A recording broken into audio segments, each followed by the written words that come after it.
Hello. और इस नए एक्सप्लेनर में आप सबका वेलकम है। आज हम पाकिस्तान की लीगल हिस्ट्री के एक ऐसे बॉम्बशेल की बात करने वाले हैं जिसने टैक्स के निज़ाम में हलचल मचा दी। चाहे आप रियल एस्टेट में हो, बिजनेस करते हो या फिर मेरी तरह एक आम सैलरीड शख्स हो, ये टॉपिक हम सबके लिए इंतहाई अहम है। आज हम एफसीसी यानी फेडरल कॉन्स्टिट्यूशनल कोर्ट के उस तारीखी फैसले का जायजा लेंगे जिसने प्रॉपर्टी टैक्स की दुनिया को पूरी तरह बदल कर रख दिया है।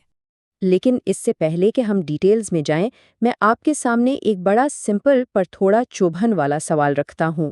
जरा सोचिए, क्या हुकूमत आपसे एक ऐसी आमदनी पर टैक्स मांग सकती है जो आपने कभी कमाई ही ना हो? यानी एक ऐसी रकम जो कभी आपके बैंक अकाउंट में आई ही नहीं, क्या उस पर इनकम टैक्स लग सकता है? सुनने में अजीब लगता है ना? बस यही वो सवाल था जिसने पूरे मुल्क में एक शदीद बहस छेड़ दी। तो चलिए सबसे पहले इस सेक्शन 7E के धमाके को समझते हैं। आखिर इसकी शुरुआत हुई कहाँ से? देखें, इस सारे हंगामे की शुरुआत होती है 2022 में, जब फाइनेंस एक्ट के जरिए अचानक से सेक्शन 7E मुतारिफ करवाया गया। अब जैसे ही ये कानून लागू हुआ, पूरे मुल्क की सूबाई हाईकोर्ट्स में पिटिशंस का लिटरली एक सैलाब आ गया। 2022 से 2025 तक हर कोई इसे चैलेंज कर रहा था। फिर आखिरकार अप्रैल 2026 में newly formed federal constitutional court ने इस केओस को देखते हुए मामले को अपने हाथ में लिया और लगातार 7 दिन तक इसकी सुनवाई की। और फिर मई 2026 में जो हुआ, एफसीसी ने इस शिक को मुकम्मल तौर पर कलअदम करार दे दिया। अब आप जरूर सोच रहे होंगे कि इस टैक्स का एक्चुअल टारगेट कौन था। यहाँ ये बेसलाइन फिगर नोट करें, 2.5 करोड़ यानी 25 मिलियन रुपीस। कानून के मुताबिक अगर आपके एससी इमूवेबल प्रॉपर्टी जैसे ज़मीन या मकान के मालिक हैं जिसकी मालियत 25 मिलियन रुपीस से ज़्यादा है और वो आपके ज़ाती इस्तेमाल में नहीं है या किसी एग्जेम्प्ट कैटेगरी में नहीं आती, तो आप ऑटोमेटिकली इस टैक्स के दायरे में फंस गए। अब ज़रा इसकी मैथ देखिए, जो थोड़ी नहीं काफ़ी अजीब थी। कानून ने बेसिकली फर्ज कर लिया कि आपकी प्रॉपर्टी की जो भी फेयर मार्केट वैल्यू है उसका 5% आपकी आमदनी है। फिर उस अज्यूम्ड 5% पर 20% टैक्स लगा दिया। अगर हम इस कॉम्प्लेक्स मैथ को आसान अल्फाज में समझें तो ये प्रॉपर्टी की टोटल कैपिटल वैल्यू पर सालाना 1% का इफेक्टिव टैक्स बन गया। यानी जरा सोचिए, एक ऐसी प्रॉपर्टी जो बिल्कुल खाली पड़ी है, जहां से 1 रुपए का किराया नहीं आ रहा, उस पर आप 1% टैक्स दे रहे हैं। यहाँ एक नया टर्म सामने आया, डीम्ड इनकम या फर्जी आमदनी।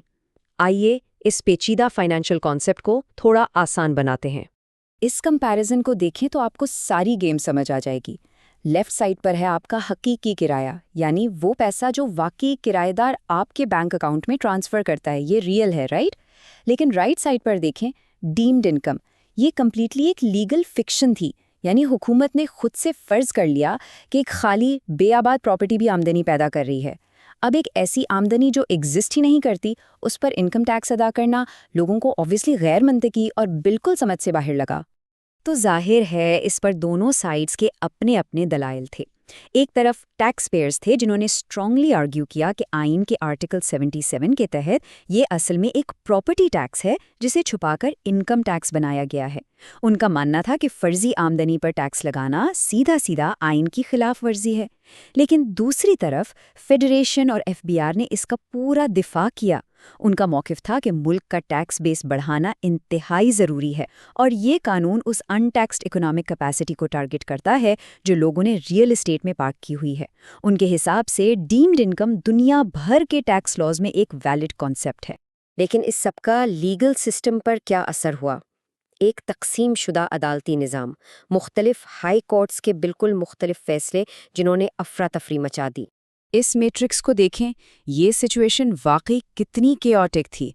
पेशावर हाई कोर्ट और बलोचिस्तान हाई कोर्ट ने तो सेक्शन 7E को मुकम्मल तौर पर कलअदम कर दिया। दूसरी तरफ इस्लामाबाद हाई कोर्ट ने एक मिडिल ग्राउंड निकाला और सिर्फ सब सेक्शन 2 को इनवैलिड करार दिया। लेकिन कहानी यहाँ ख़त्म नहीं होती। लाहौर हाई कोर्ट और सिंध हाई कोर्ट ने इस कानून को लीगली ठीक करार देकर टैक्स पेयर्स की सारी पिटिशंस ही खारिज कर दी। यानी एक ही वक्त में मुल्क की 4 बड़ी अदालतों के 4 बिल्कुल अलग फैसले हैं। तो इस बिखरे हुए कानूनी मंजरनामे का प्रैक्टिकल मतलब क्या था? اصل میں اس کا مطلب یہ تھا کہ ایک ہی فیڈرل ٹیکس لا کے تحت الگ الگ صوبوں میں رہنے والے لوگوں کے ساتھ الگ الگ سلوک ہو رہا تھا۔ مثال کے طور پر اگر آپ کا کیس پشاور میں چل رہا تھا تو آپ ٹیکس سے بچ گئے، لیکن اگر آپ کراچی میں ہیں تو آپ کو ٹیکس دینا پڑ رہا تھا۔ یہ ان ایکول ٹریٹمنٹ بالکل ناقابل برداشت تھی اور جسٹس کے بنیادی اصولوں کے سخت خلاف تھی۔ اس بکھرے ہوئے نظام کو ٹھیک کرنے کے لیے اب ایک حتمی سپریم فیصلے کی اشد ضرورت تھی۔ اور یہیں پر انٹری ہوتی ہے نئے فیڈرل کانسٹیٹیوشنل کورٹ کی۔ اس مسئلے کا حتمی حل نکالنے کے لیے ایف سی سی نے چارج سنبھالا۔ ایف بی آر نے آتے ہی میسو سکیل پر ایکشن لیا۔ انہوں نے کراچی، لاہور، پشاور اور کوئٹہ سے آنے والی ان سینکڑوں پٹیشنز کو ایک ساتھ یکجا کیا، اسلام آباد ہائی کورٹ سے کیسز ٹرانسفر کیے اور پھر اپریل 2026 میں خاص طور پر 13 سے 30 اپریل کے درمیان لگاتار 7 دن تک ایک انٹینسو ہیئرنگ کی۔ اس سارے پروسیس میں ملک کے ٹاپ لائرز، ٹیکس پیئرز اور ایف بی آر کی طرف سے پیش ہوئے۔ یہ واقعی کوئی عام ہیئرنگ نہیں تھی۔ ایک اور مزے کی بات بتاؤں، اس ٹیکس کے خلاف لڑنے والے صرف کوئی ایک مخصوص گروپ نہیں تھا۔ ایپلنس کی لسٹ میں جہاں عام مڈل کلاس ہوم اونرز اور سیلریڈ پروفیشنلز شامل تھے، جن کے لیے ان کا پلاٹ ہی ان کی ساری لائف ٹائم سیونگز ہوتی ہے، وہیں ان کے ساتھ ساتھ ملک کی بڑی بڑی بلو چپ کارپوریشنز بھی تھیں، جیسے گل احمد، KNNs، PTCL، بینیرو اور مسعود ٹیکسٹائل ملز۔ یہ سب اس لیوی کے خلاف ایک کامن فرنٹ پر کھڑے تھے۔ اور پھر آیا وہ دن جس کا سب کو انتظار تھا، فیصلہ، اسٹرک ڈاؤن، وائڈ اب انیشیو۔ 7 دن کی طویل بحث کے بعد ایف سی سی کے 2 رکنی بینچ، جس میں چیف جسٹس امین الدین خان اور جسٹس علی باقر نجافی شامل تھے، انہوں نے اپنا حتمی فیصلہ سنایا۔ چیف جسٹس نے شارٹ آرڈر پڑھتے ہوئے کلیئر الفاظ میں کہا، انکم ٹیکس آرڈیننس 2001 کی سیکشن 7E آئین سے متصادم یعنی الٹرا وائرس ہے اور اسے کالعدم قرار دیا جاتا ہے، بینگ وائڈ ایب انیشیو۔ اس ایک سٹیٹمنٹ نے تقریباً 4 سال سے چلی آ رہی اس ہنگامہ خیز قانونی جنگ کا ہمیشہ کے لیے دی اینڈ کر دیا۔ ایف بی آر کے پاس اب کچھ نہیں بچا تھا۔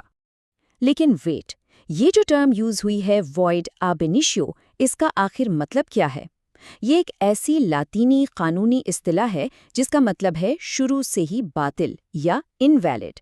اس کا مطلب یہ بالکل نہیں کہ یہ ٹیکس بس آج سے آگے کے لیے ختم ہو گیا۔ نہیں، اس کا مطلب یہ ہے کہ یہ سمجھا جائے گا کہ 2022 میں یہ قانون کبھی وجود میں آیا ہی نہیں تھا۔ اس کی شروعات سے ہی اس کی کوئی قانونی حیثیت تھی ہی نہیں۔ یہ بالکل ایسا ہے جیسے اس قانون کو تاریخ کی کتاب سے ہی مٹا دیا گیا ہو۔ تو چلیے دیکھتے ہیں کہ اس سب کے بعد پراپرٹی اونرز کو اصل میں کیا ریلیف ملا ہے۔ عملی طور پر اس کا بہت بڑا امپیکٹ ہے۔ ایف پی آر نے سیکشن 7E کے تحت جتنے بھی نوٹسز بھیجے تھے یا جو بھی پروسیڈنگز شروع کی تھیں، وہ سب اب لیگلی سیٹ اسائیڈ ہو چکی ہیں۔ عدالت نے کلیئر کر دیا ہے کہ جب تک واقعی آمدنی نہ ہو، ڈیمڈ انکم کو قانوناً تسلیم نہیں کیا جا سکتا۔ اس ہسٹورک فیصلے سے ریئل اسٹیٹ انویسٹرز، کارپوریشنز اور وارثان کو ایک میسو فائنینشیل ریلیف ملا ہے، اور سب سے اہم بات، اس نے مڈل کلاس کی ڈیفالٹ سیونگز یعنی ان کے چھوٹے پلاٹس اور مکانوں کو ایک ایسی فرضی ٹیکسیشن سے بچا لیا ہے جو شاید انہیں بری طرح متاثر کرتی۔ خیر، ڈیمڈ انکم کا قانون تو اب ہمیشہ کے لیے دفن ہو گیا، لیکن دوستوں، اس نے ایک بہت بڑا سوال پیچھے چھوڑ دیا ہے۔